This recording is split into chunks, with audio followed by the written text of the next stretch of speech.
천국 잔치에 초대된 슬기로운 자라는 제목으로 말씀을 보겠습니다. 본문 말씀은 마태복음 25장 1절에서 13절 말씀입니다.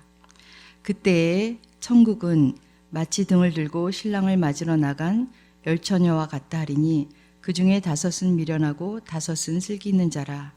미련한 자들은 등을 가지되 기름을 가지지 아니하고 슬기 있는 자들은 그릇에 기름을 담아 등과 함께 가져갔더니 신랑이 더디 오므로 다 졸며 잘세. 밤중에 소리가 나되 보라 신랑이로다 맞으러 나오라 하매 이에 그 처녀들이 다 일어나 등을 준비할세. 미련한 자들이 슬기 있는 자들에게 이르되 우리 등불이 꺼져가니 너희 기름을 좀 나눠 달라 하거늘 슬기 있는 자들이 대답하여 이르되 우리와 너희가 쓰기에 다 부족할까 하노니 차라리 파는 자들에게 가서 너희 쓸 것을 사라 하니 그들이 사러 간 사이에 신랑이 오므로 준비하였던 자들은 함께 혼인잔치에 들어가고 문은 닫힌지라. 그 위에 남은 처녀들이 와서 이르되 주여 주여 우리에게 열어주소서. 대답하여 이르되 진실로 너에게 이르노니 내가 너희를 알지 못하노라 하였느니라. 그런즉 깨어있으라. 너희는 그날과 그때를 알지 못하느니라. 아멘. 여러분 결혼식에 많이 참석해 보셨죠? 저도 사역을 하다 보니까 결혼식을 참 많이 참석해 보았습니다. 20대, 30대 때는 친구 결혼식을 많이 쫓아다녔네요. 친구들 결혼식에 때로는 들러리로 야외 촬영하면 가서 도와주기도 하고 또 결혼식 날 신부 대기실에서 또 신부를 옆에 있으면서 또 여러 가지 일들을 도와준 적도 있었습니다. 그리고 친구 결혼식 날 또 친구들과 함께 또 축가를 불러준 적도 있었고 또 결혼식에 왜 마지막에 부케를 던져주지 않습니까? 친구 결혼식에 제가 부케를 받아본 적도 있었습니다. 근데 부케를 받으면 1년 안에 결혼을 해야 된다고 했는데 지금까지 못했습니다. 근데 남들은 못했다고 하지만 저는 안 했다고 말을 하죠. 오늘 유대인 결혼식의 풍습을 잠깐 보고자 합니다. 당시 유대인 결혼 예식은 3단계로 나눠볼 수 있는데 첫 번째 혼인계약으로 신랑이 신부의 아버지에게 결혼 지참금을 지불함으로써 계약이 성사됩니다. 두 번째는 약혼 기간으로 약혼 시기에 서약과 선물을 교환하면서 시작됩니다. 약혼 기간은 1년 동안 지속되는데요. 그때 신랑은 신부를 위해 집을 마련하게 됩니다. 그리고 약혼 기간이 끝난 후에는 혼인잔치가 시작됩니다. 오늘 본문에 등장하는 비유는 혼인잔치의 비유입니다. 신랑은 자기 집에 성대한 잔치를 준비해 놓고 신부를 데리러 신부집으로 찾아갑니다. 이때 신랑의 친구들이 신랑과 함께 신부집에 가면서 신랑의 들러리들은 그 뿔나팔이라는 그 나팔을 불면서 이렇게 외칩니다. 보라 신랑이 온다 맞으러 나오라 하며 춤을 추며 신랑과 동행을 합니다. 그러면 신부 들러리인 열처녀는 먼 거리까지 가서 신랑을 마중하고 그를 신부의 집에 바래다 주는 중요한 역할을 했습니다. 그런데 유대인들은 결혼식을 밤에 거행하였기 때문에 신부 들러리들은 등을 환하게 비추었습니다. 신랑이 멀리서 올 때 그가 도착하는 정확한 시간을 알 수 없습니다. 신랑을 기다리는 일이 예상보다 길어지는 경우가 있는 것입니다. 이때 신부 들러리들은 여분의 기름과 등을 그릇을 준비하고 다녔습니다. 본문을 살펴보면 밤은 늦은 시간에 신랑은 밤늦은 시간에 불구하고 혼인잔치를 진행하게 되었습니다. 예수님께서는 유대인의 결혼 예식 즉 신랑을 기다리는 열처녀의 비유를 통해서 천국에 들어갈 자와 들어가지 못할 자에 대한 교훈을 말씀하고 계십니다. 본문을 먼저 살펴보겠습니다. 마태복음 25장 1절에 있는 말씀입니다. 그때에 천국은 마치 등을 들고 신랑을 맞으러 나간 열처녀와 같다 하리니. 열처녀는 어떤 사람을 말하는 걸까요? 그들은 유대인의 결혼식을 따라 혼인잔치에 참여하러 오는 신랑 일행을 맞이하기 위해 등을 돌고 기다리는 신부 들러리를 말합니다. 만일 들러리들이 등불을 들지 못했다면 그들은 혼인잔치에 참여할 수가 없습니다. 열처녀는 또한 오늘날 신자들, 성도들을 의미합니다. 바로 저와 여러분을 의미한다고 볼 수 있겠죠. 미련한 다섯 처녀와 슬기 있는 처녀의 차이점은 무엇일까요? 마태복음 25장 2절에서 4절 말씀입니다. 그 중에 다섯은 미련하고 다섯은 슬기 있는 자라. 미련한 자들은 등을 가지되 기름을 가지지 아니하고 슬기 있는 자들은 그릇에 기름을 담아 등과 함께 가져갔더니 슬기 있는 슬기 있는 다섯 처녀는 신랑이 늦게 올 것을 대비하여 등과 기름을 준비하였습니다. 바로 거듭난 자, 성령 충만한 자라고 볼 수 있습니다. 미련한 다섯 처녀는 등만 가지고 나갔을 뿐 여분의 기름을 준비하지 않았다는 것입니다. 미련한 다섯 처녀는 교회는 등록하고 왔다 갔다 하지만 그리스도인으로 삶을 살지 못하는 사람들이라고 볼 수 있습니다. 무늬만 그리스찬인 것이죠. 성령 충만하지 못한 자라고 볼 수 있습니다. 교회에서 집까지 이렇게 왕복하는 거리가 한 100km가 넘는데요. 그러다 보니까 이제 자동차에 기름이 있는지 늘 점검하게 됩니다. 마치 아무리 비싼 차라도 기름이 있어야 차가 움직일 수 있듯이 우리는 차 안에 기름이 있는지 점검하듯이 우리의 마음밭에 늘 영적인 기름이 있는지 점검해야 합니다. 세상에서 가장 비싼 차가 무엇일까 이렇게 괜히 검색을 해보고 싶더라고요. 그래서 검색을 해보니까 가장 비싼 차가 롤스로이스 스왑테일이라는 차가 156억이 나가는데 그게 제일 비싼 차인 줄 알았는데 다시 검색을 해보니까 2020년도에 제일 비싼 차는 이 프랑스어라서 이 말이 좀 긴데요. 부가티 라 부아띠르 누아르, 프랑스어로 검은 차라는 차인데 저게 얼마나 갔느냐면 224억 9,700만 원이나 가더라고요. 되게 비싼 차인데 아무리 저렇게 비싸면 뭐합니까? 기름이 없으면 아무 소용이 없죠. 아무리 멋있는 차를 타고 멋있는 옷을 입고 교회당에 나와서 예배를 드린다 할지라도 그 내면에 성령의 기름이 없다면 아무 소용이 없다는 것을 의미합니다. 기름이 없는 등은 신랑을 맞이하는데 아무 소용이 없듯이 하나님과 영적인 교제가 없이 형식적인 교회 생활만 하고 믿음이 없는 냉랭한 사람은 어리석은 다섯 처녀와 같다고 볼 수 있습니다. 여러분은 미련한 다섯 처녀입니까? 슬기로운 다섯 처녀입니까? 우리는 교회에 나와서 설교 말씀을 들었다고 해서 우리의 믿음이 슬기로운 다섯 처녀 같다고 할 수 없습니다. 말씀 속에서 우리의 삶이 변화되어야 하는 것입니다. 설교 말씀만 듣고 은혜 받았다는 것으로 끝나면 아무 소용이 없습니다. 말씀대로 살아가야 합니다.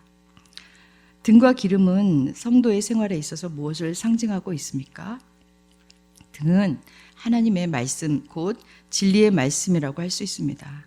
등이 하나님의 말씀이라면 그것을 계속 타오르게 하는 기름은 진리의 말씀을 붙잡고 나아가는 믿음을 뜻합니다. 다시 말해서 진리의 등을 가진 성도들은 그리스도께서 재림하는 날까지 믿음의 기름을 늘 채워야 하는 것입니다. 기름은 내면적인 신앙생활인 성경 읽기와 기도 등을 통한 하나님과 영적인 교제를 상징한다고 볼 수 있습니다. 또한 기름은 성령, 믿음이라고 볼 수 있습니다. 여러분 성령 충만하십니까? 여러분 믿음이 충만하십니까? 이 시간 성령의 기름을 채우는 시간이 되시기 바랍니다. 이 시간 여러분의 마음밭에 성령의 기름이 임할 줄 믿습니다. 신랑은 누구를 가리키나요? 예수님이십니다. 신랑은 언제 왔나요? 마태복음 25장 5절에서 6절 신랑이 더디 오므로 다 졸며 잘세 밤중에 소리가 나되 보라 신랑이로다 맞으러 나오라 하매 신랑은 생각보다 훨씬 늦게 열 처녀들이 신랑을 기다리다 지쳐 졸며 잘 때 왔습니다. 열 처녀는 모두가 예상하지 못한 시간에 신랑이 왔다는 사실입니다. 우리는 예수님께서 매우 더디 온다고 생각합니다. 그러나 언젠간 그분이 예수님이 도적같이 재림한다는 것을 기억해야 합니다. 우리는 신랑 되신 예수님께서 언제 재림한다 해도 그분을 맞이할 준비를 맞이하고 있어야 합니다. 늘 영적으로 깨어 있어야 합니다. 영적으로 깨어 있으십니까? 신랑이 왔을 때 미련한 자들의 등불은 어떠했습니까? 8절 보겠습니다. 미련한 자들이 슬기 있는 자들에게 이르되 우리 등불이 꺼져가니 너희 기름을 좀 나누어 달라 하거늘. 미련한 자의 등불은 기름이 다 떨어져 꺼져가고 있었습니다. 이에 그들은 슬기로운 자들에게 기름을 나누어 달라고 하지만 거절당했습니다. 왜냐하면 기름을 나눴을 경우에 열처녀 모두가 부족하게 될 것이기 때문입니다.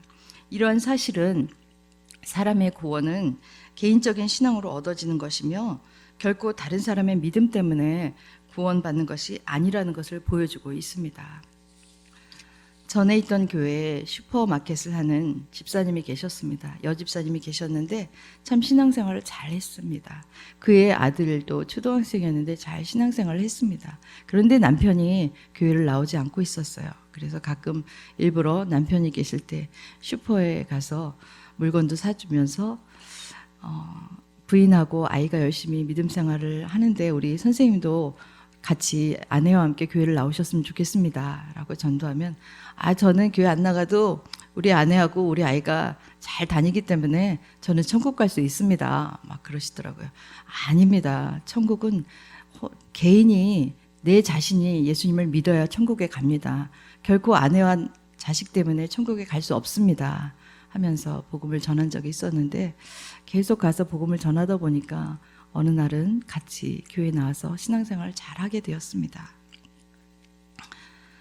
기름을 나눠줄 것을 요구하는 미련한 다섯 처녀들을 향하여 슬기로운 처녀들은 무엇이라고 응답했습니까? 마태복음 25장 9절에 슬기 있는 자들이 대답하여 이르되 우리와 너희가 쓰기에 다 부족할까 하노니 차라리 파는 자들에게 가서 너희 쓸 것을 사라 라고 권유를 합니다.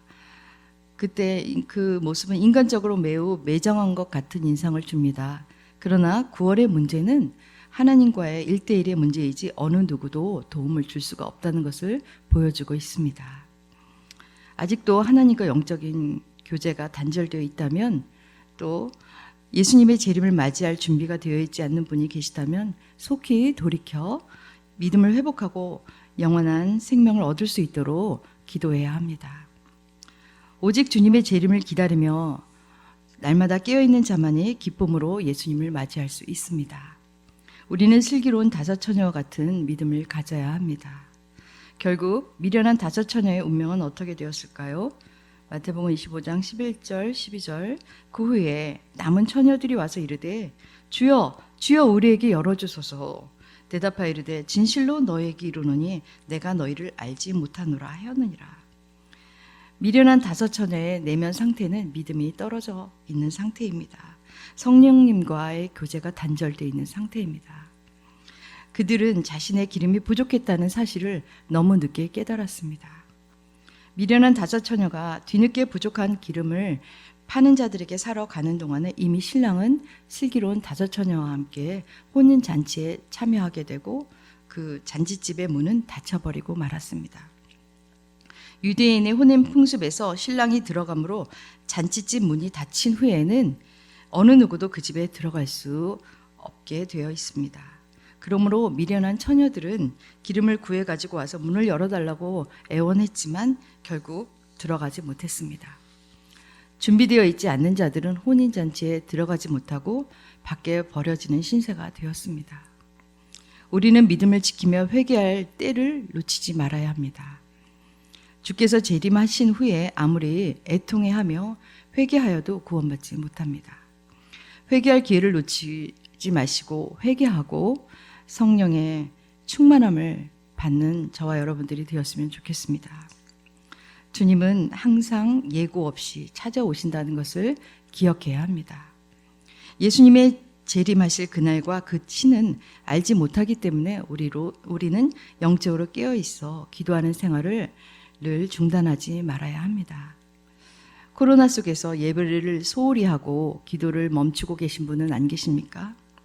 우리는 영적인 기름, 곧 기도를 멈추지 말고 나가야 하며 늘 주님께 순종하며 믿음을 지켜나가야 합니다. 믿음은 평화로울 때 잘 드러나지 않지만 어려운 상황 속에서 환난과 핍박이 다가올 때 믿음의 진가는 드러나게 되어 있습니다. 코로나 속에서 믿음의 진가는 드러날 수 있다는 것입니다. 예배는 여러분, 기도하는 생활을 멈추고 있는 것은 아닌지요? 예배는 잘 드리고 계신지, 자신의 등에 기름이 비어 있는 것은 아닌지 점검해야 합니다. 환난과 어려움이 닥칠 때 어리석은 자들은 넘어지고 신앙을 버리고 주님을 떠나버립니다. 그러나 슬기로운 자들은 매일 하나님의 말씀을 듣고 기도하며 순종하면서 하나님과 교제하며 환난을 이길 영적 기름을 예비하는 자들입니다. 여러분, 성령의 기름을 준비하며 주님의 재림을 준비하는 저와 여러분이 되었으면 좋겠습니다. 항상 성령의 기름이 충만한 가운데 살려면 어떻게 하면 될까요? 하나님의 말씀을 읽고 또 붙잡고 그 말씀을 붙잡고 그 말씀대로 살아야 합니다. 또한 영적으로 깨어 기도하며 주님을 찬양하며 주님을 묵상해야 합니다. 세 번째는 주님께서 기뻐하시는 예배와 신령과 진정으로 드리는 삶을 살아야 합니다. 예수님의 재림의 때가 더디 오고 있는 것은 오래 참고 아무도 멸망하지 않고 회개하기를 원하시는 하나님의 사랑 때문에 지연되고 있다는 것을 우리는 기억해야 합니다. 한 영혼이라도 구원받게 하기 위한 하나님의 깊은 뜻이 있다는 것을 기억하시기 바랍니다. 그러나 분명히 때가 되면 신랑 되신 예수님이 반드시 이 땅에 오신다는 것을 또한 기억해야 합니다. 등과 기름을 준비한 자녀는 주님과 함께 들림받게 되고 천국 잔치에 참여하게 되는 것입니다. 우리는 지혜로운 다섯 처녀와 같이 등을 밝혀 예배하고 있어야 합니다.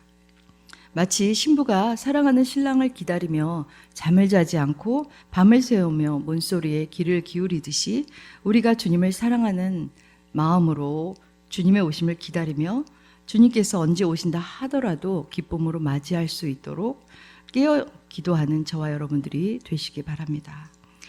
우리가 매주 예배에 나와야 하는 이유는 성령의 기름을 주유하는 시간이기 때문입니다.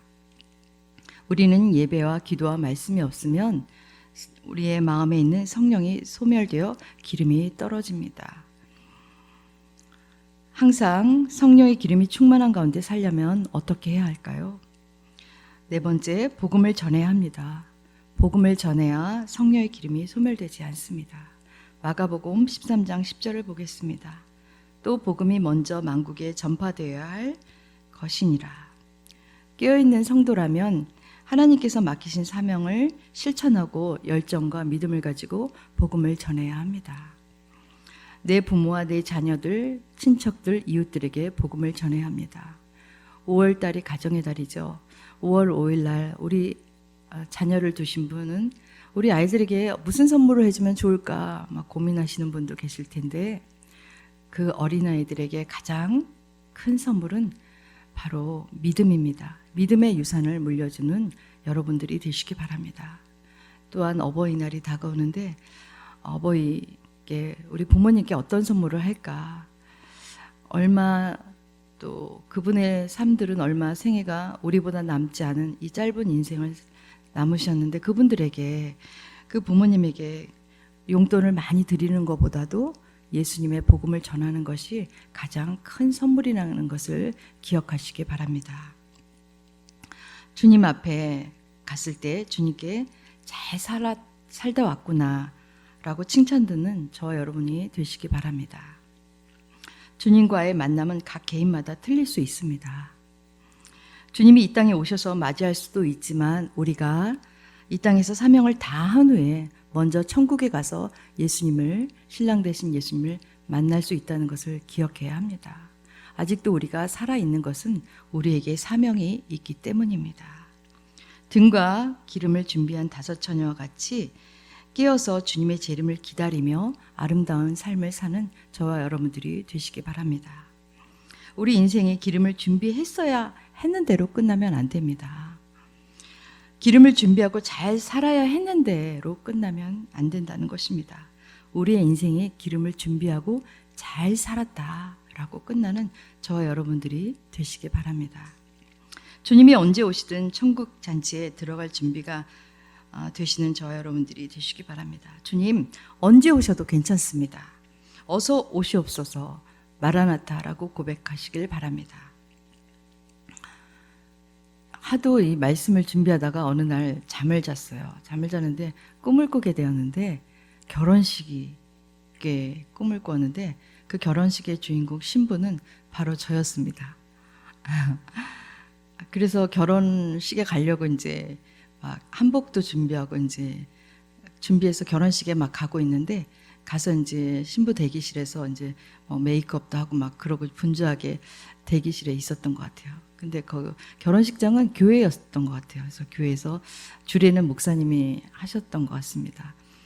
그 결혼식 전에 준비 찬송을 하자고 하면서 목사님의 말씀이 들리더라고요.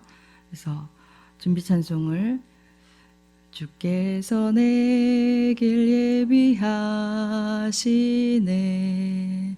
주께서 내 길 예비하시네 하는데 핸드폰 벨소리가 울리는 거예요.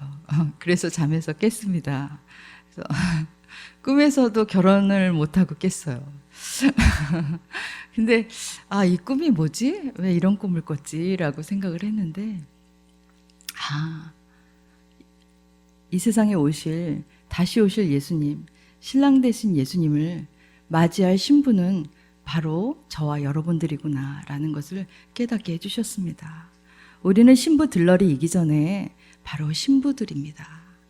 결혼식을 앞두고 있는 신부들은 얼마나 가슴이 설레며 기뻐하고 준비하겠습니까?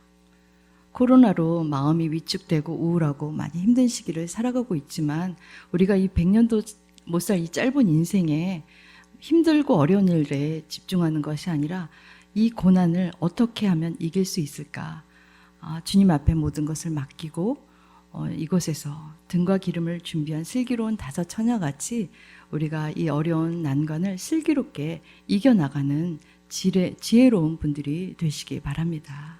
다시 오실 예수님 오셔서 여러분들 믿는 자들 등과 기름을 준비한 여러분들과 함께 예수님과 함께 들림받는 저와 여러분들이 되었으면 좋겠습니다.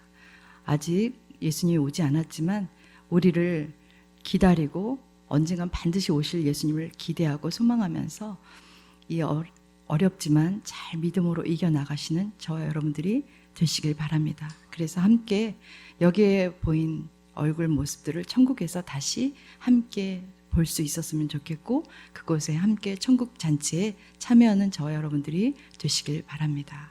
기도하겠습니다.